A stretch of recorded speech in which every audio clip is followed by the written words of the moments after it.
La réserve de Gilet et sa vaste forêt de Miombo. 2800 km² de biodiversité exceptionnelle menacée par la déforestation. En cause la coupe illégale de bois et surtout l'agriculture sur brûlis dont dépendent les populations qui vivent dans la zone tampon de la réserve.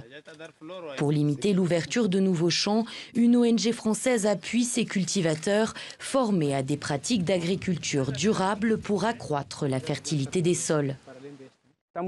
Notre objectif, c'est que le producteur cultive le plus longtemps possible la même parcelle.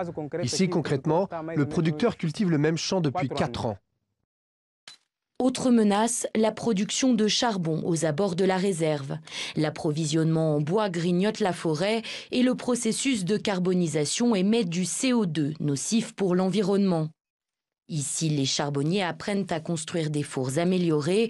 Résultat, tout en coupant moins d'arbres, ils produisent plus de charbon et de meilleure qualité. Par exemple, grâce à cette nouvelle technique, on arrive à produire 6 ou 7 sacs de charbon à chaque fois, alors qu'avant, on n'arrivait à en obtenir que 2 ou 3. La réserve de Gilet veut maintenant monnayer ses efforts de lutte contre la déforestation en commercialisant des crédits carbone. Ce système permet aux émetteurs de CO2 d'acheter des crédits pour réduire leurs émissions tout en appuyant des projets environnementaux dans les pays en développement. Nous avons réussi à diminuer le taux de déforestation annuel qu'on pouvait voir dans la zone tampon de la réserve. C'est-à-dire que des émissions de gaz à effet de serre ont été évitées par les alternatives mises en place. Ces efforts ont permis une réduction des émissions de l'ordre de 300 000 tonnes de carbone en 5 ans.